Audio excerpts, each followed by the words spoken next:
Chapter 2. Pinasok ni Alejandro ang kotse sa gilid ng building ng Coronado Holdings patungo sa parking area sa likod. Sa back entrance din siya dumaan. Nagising na si Carly at akay-akay niya to hanggang sumakay sa elevator. Nang sumara yon at nagsimulang umakyat ay napayapos sa mahigpit sa binti niya si Carly. Takot na takot. Shh! Alo niya dito at tinagod ang buhok nito at takot pala to sa elevator. Sa mismong palapag ng Agri-Vet Division ng Coronado bumukas ang elevator. Sir? Anong empleyadong nakasalubong niya. Gulat na napatingin to kay Carly. Alam ng lahat na binata pa siya. A friend's daughter. Wika niya.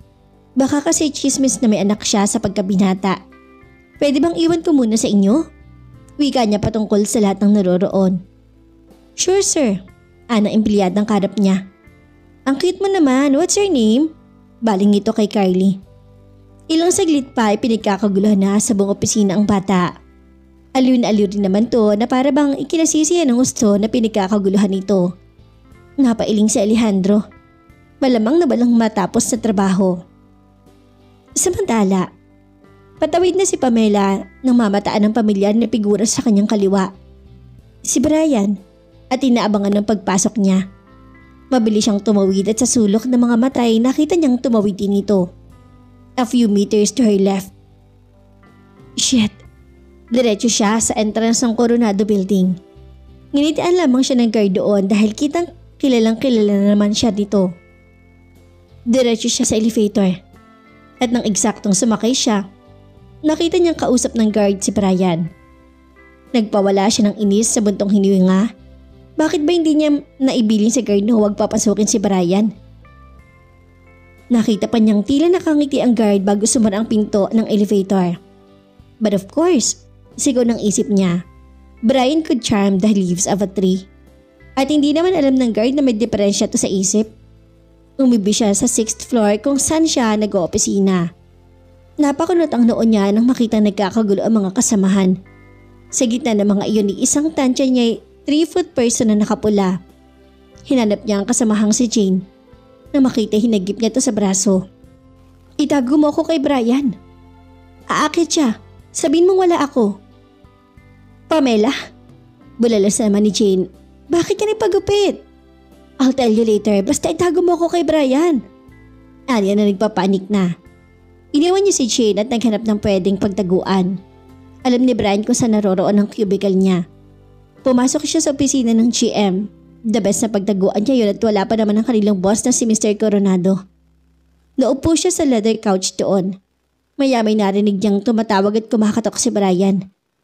Hindi malaman ni Pamela kung saan susuling. Hindi siya pinapakinggan ni Jane at binigyan pa yata nito ng permisong pumasok sa opisina ng kanilang boss si Brian. Pero hindi naman alam ni Jane ang totoo at lahat pa ng opisina niya ay kinikilig kay Brian. Tumindig siya. Iisa lamang pwede niyang pagtaguan. Ang CR na kanugnog ng opisina ng GM. Pumasok siya ron at naramdaman niyang bumukas ang pinto ng opisina. At narinig niya ang mahinang tawag ni Brian. Baka pasukin din siya sa CR. Hinila niya ang pinto ng isang cubicle. Ay! Tili niya at totopang bibig. May lalaki nakaupo sa trono. Shit! Sigaw naman ni Alejandro. Hindi malaman kung paano tatakpan ng sarili. Nasa tuhod na ang pantalon at puting brief. Wala ako nakita, Pexman sir, wala talaga. Ani Pamela na hindi malaman kung saan ipapaling ang ulo. Pero sa likod ng isip ay may nagsusumigaw. So very big. Get out! Sigaw naman ni Alejandro na pinamulahan ng buong mukha. It was the last thing he needed. Ang mapahiya sa harap ng isang empleyada. The ultimate embarrassment. Kasalanan niya ni Pamela. Kung hindi sana sa kanya na kompleto sana nito ang seremonya sa banyo. Tuwing umaga. Tarantang lumabas siya ng cubicle. Bakit ba hindi nga siya agad lumabas?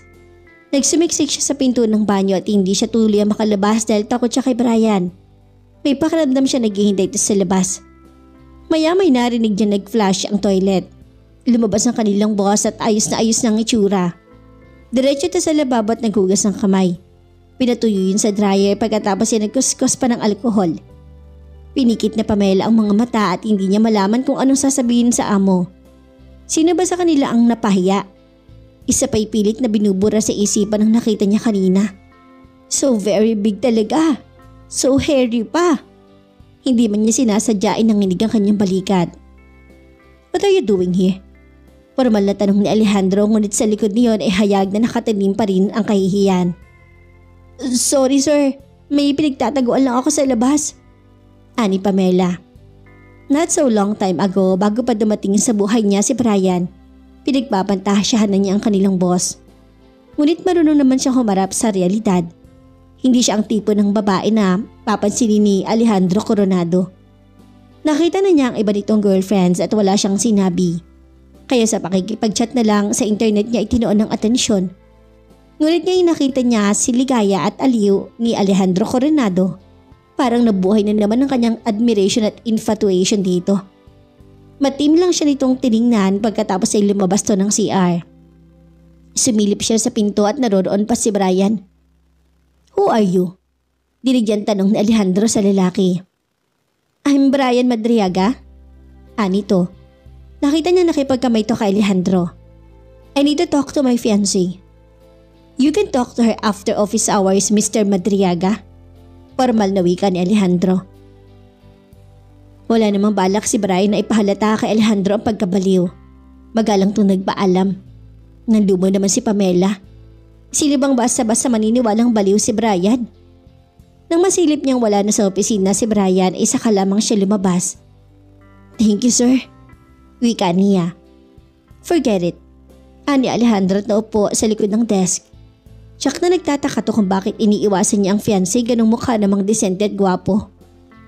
Sir? Anas ni Pamela. Sorry ulit kanina ha. Napahinga naman si Alejandro. Please forget it. Itinasit ang palad. Get out of here, miss. He forgot her name dahil hindi naman sasampulang ang mga empleyado sa kumpanya. Miss Pamela, sir. Wika ni Pamela.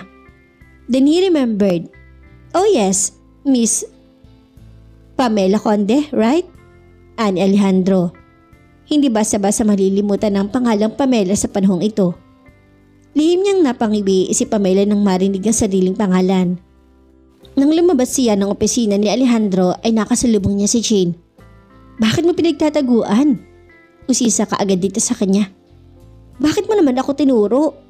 Angil niya. Bakit ka nagpagupit? Pero bagay sa'yo.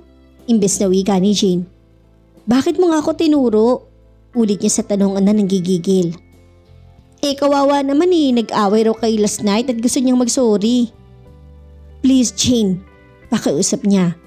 Kapag tumawag siya, pakisabing wala ako, pakisabi na rin kina Tess. Bakit nga? Giit ni Jane. I'll tell you everything later, basta gawin mo muna ang gusto ko. And yet iniwan si Jane. Tinong ang kanyang cubicle at naupo sa harap ng computer. Psst! Napaigdad si Pamela nang marinig ang mahinang sit-sit. Nang lingunin niya ay lalo pa siyang nagulat. Isang batang babae na nakapula ang nasa pinto ng kanyang cubicle. Sino ka? Tanong niya at naalala ito ang pinagkakaguluhan kanina ng mga kasama niya. Saan mami ko? Tanong nito. Ba malay ko? Singhal naman niya. Lumabas ka rito at marami akong ginagawa. Saan mami ko? Ulit ng bata at lumapit pa sa kanya. Bumuntong hininga siya. Hindi ko alam kung nasaan ang mami mo, okay? Now, get out. You little girl. Carly, stay. Dabog naman ito. Abat nag-i-English ka pa ha? Wika naman ni Pamela. Amused at cute naman ng batang babae. Kanino kayang anak ito? Tumindig siya at binuhat ito at muntik na siyang mapalugmok dahil sa bigat. Binaba na lang niya ulit ito at inakay palabas ng cubicle. Isasauli niya ito sa nanay nito. Kaninong anak ito? Tawag niya sa lahat ng nakakarinig. Wala namang sumagot. Sabi ko, whose daughter is this? Ulit niya. Kung ayaw niyong angkinin, ipaparaffle ko. Buhat sa may likuran ay may nagsalita. I'll have her. Lumingon si Pamela. Sir? Bulalas niya dahil sa binatang-binata pa ang pagkakilala nila sa kanilang boss. May baby na pala kayo? Hinayang na hinayang siya. Ninong! Wika naman ni Carlet yumapo sa binti ni Alejandro. Nakahinga ng maluwag si Pamela. Inaanak naman pala. Bakit kasama niyo, sir? Wala ba siyang yaya? Tanong niya at gusto niyang makuha muli ang loob ng kanilang boss matapos ang insidente sa CR. Ngunit formal pa rin ang anyo ni Alejandro at parang galit sa kanya. Ngunit iba ang nasa isip ni Alejandro ng mga oras na yon. Yaya.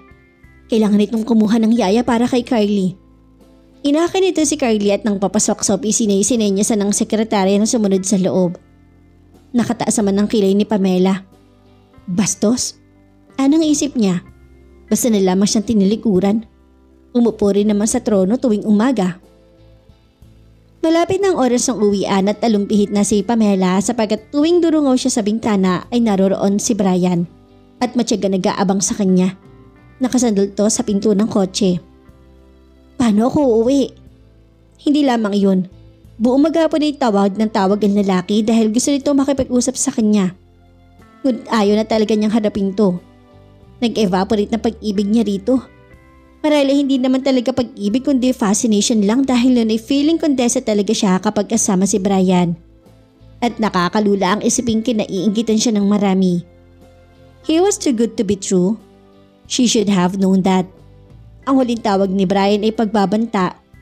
Mga 15 minutos pa lamang ang nakakalipas. You can do this to me, Pamela. It's either we talk or I'll kill you. I swear I'll kill you. Wika nito at lahat ng numero ng telepono ng opisina nila ay tinawagan na. Naikwento na niya kay Jane kaninang lunch break ang natuklasan kay Brian. Hindi na nga siya lumabas para kumain eh. Nagpe-deliver na lang siya ng fast food. Isumbong mo sa pulis. Harassment ang ginagawa niya. Anang kaibigan niya na, mabuti na matagad na niniwala sa kanya. Kung sa bagay, people would have only believed the worst. Para namang hindi mo alam na prominent ang pamilya ni Brian, baka idemanda pa ako ng tatay niyang senador. Paano mo iiwasan? Tanong ni Jane. At yun pa rin ang itatanong niya sa sarili hanggang sa mga oras na yun. Akala niya ay aayawan na siya ni Brian dahil ay paggupit na siya. Hindi pa rin pala. Kasi nga alam mo na ang lihim niya at natatakot din siyang ibunyag mo yun. He's dangerous, Pamela. Wika ni Jane. Hindi pa rin niya magawang magsumbong sa mga pulis dahil wala pa naman talagang nagagawang harm sa kanya si Brian. At syempre, mas kakampihan to ng mga pulis dahil anak ng isang senador. Mababalita pa siya at baka mapagkamalang gumagawa lang siya ng istorya. Siya na gano'n ang palalabasin ni Brian. And she knew he was unpredictable at hindi niya to dapat pagkatiwala at paniwalaan basta-basta. Kahit pa i-blackmail niyan ay pinagkakalat niya ang totoo kung hindi siya dito titigilan. Lalo lamang ito magiging mapanganib. Hindi ko naman kayang umupo ng bodyguard. Wika rin niya kay Jane. Problema nga yan. Kung sasabay ka naman sa amin, tsak na sa apartment mo naman nang mag-aabang yan. Kung sa amin ka matutulog, kami naman ang guguluhin niya. Baka pwede nating takasan. Sa likod tayo lalabas. Aniya.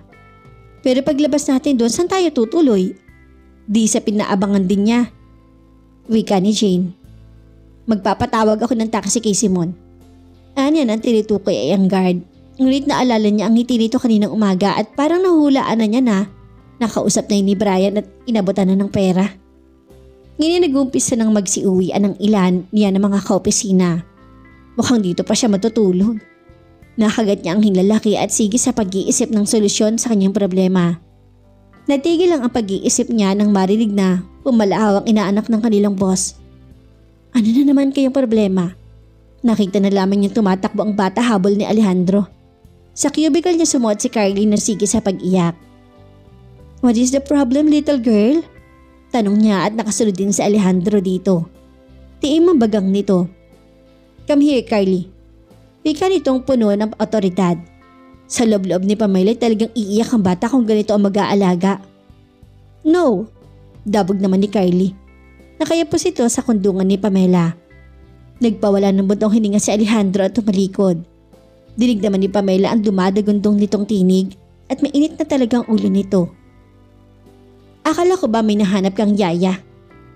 Wika ni Alejandro na hindi alam ni Pamela kung sinong kausap. Next week pa raw po pwede. Anang sumagot?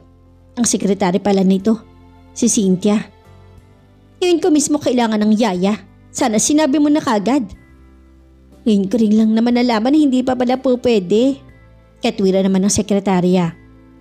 Shut up, singal ni Alejandro. Kandong na ni Pamela si Carly. Naughty ka siguro kaya nagalit ang ninong mo no? Wika niya at pinunasan ng pisngi ng bata na nabasa ng luha. Mommy, ungot nito at panay ang sinok. Maya may pumasok muli sa kanyang cubicle si Alejandro. May mairerekomenda ka bang yaya? Kahit magkano, pasusweldohin ko. Nito na madilim pa rin ang mukha. Iiling na lamang siya ng isang ideya ang kumislap sa kanyang isip. Sir, bulalas niya. Para naman nagulat si Alejandro at napataatras ng bahagya sa kinatatayuan. Sir, ulit niya. This time ay malumanay. Ako na lang ang kunin yung yaya ni Carly. Presinta niya. Tinignan siya ni Alejandro ng makahuligan. Paano ang trabaho mo? Tanong nito at halatang desperadong makakuha ng yaya. May mga OJT naman tayo. Aniya.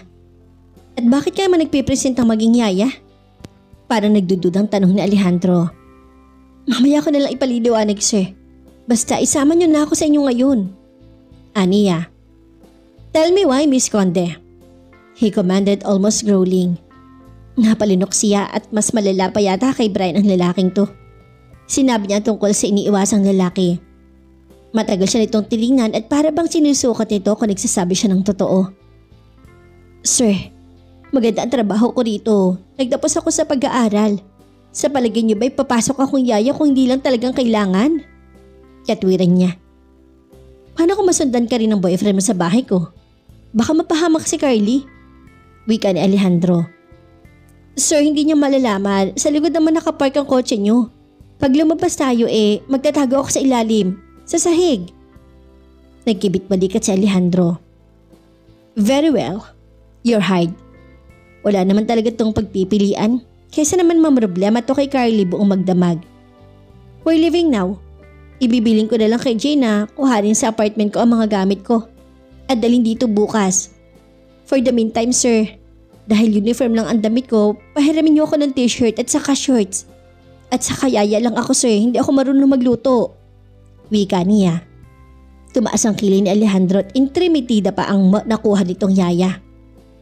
At saka tungkol sa sweldo ko sir, hirit pa niya. Kung ihagis kaya kita sa boyfriend mo na nasa ibaba, Miss Conde. Ayoko sa lahat na pinangungunahan ako ha. Ani Alejandro at nagmarcha palabas ng cubicle. Inayos niya ang mga gamit at lumabas at akay-akay na niya si Carly. Kinausap niya si Jane. Don't tell anyone, Jane na mangako ka. Wika niya. Cross my heart. Wika nito bago bumulong sa kanya. Swerte mo makakasama mo sa bahay si sir. Ikutin mo na. Bahala ko nga Aniya. Huwag mong kalimutan yung pula kong tupis ha. Bilin pa niya. At nag-appear sila ni Jane. Yaya? Tawag naman sa kanya ni Carly at napamalagat siya sa bata. Ang bilis mo namang matuto. Aniya. Matagumpay naman siyang naipaslit na Alejandro kay Brian. Walang kamali-mali si Baray na lula na siya sa puting galant na dumaan sa tabi nito. Nang malayo na sila ay saka pa lamang siya naupo ng maayos sa unahan. Kinandun niya si Carly. Let's sing, Carly. Aniya dahil naiinip siya sa loob ng kotse. Tahimik na tahimik naman si Alejandro. Let's sing You're So Beautiful. Adorable. Wika ni Alejandro. Akala niya wala tong pakialam sa kanila. Pardon? Aniya. You're adorable. Mali pang tinuturo mo sa bata. Anang lalaki. Oo nga no. Aniya. Okay Carly, repeat after me. Me. Wika naman ng bata. Loko ka ha. Aniya. A. You're adorable. B. You're so beautiful. Beautiful. Wika ni Carly. Hanggang letter B lang ang kaya niyang kantahin dahil hindi na niya alam ang kasunod. Paulit-ulit nilang kinanta yon hanggang mamalayang nagmenor na si Alejandro at nasa tapat na ng isang first class restaurant. Anong gagawin natin dito? Tanong niya. Hindi ka mo marunong magluto ay di kakain muna tayo. Anang lalaki. Sa iba na lang, sa Jollibee o kaya sa McDo, wag lang dito.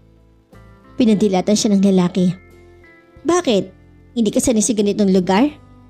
Buong kaarogantehan nitong sabi. Excuse me, suki ako riyan. Itanong mo pa sa manager. Aniya.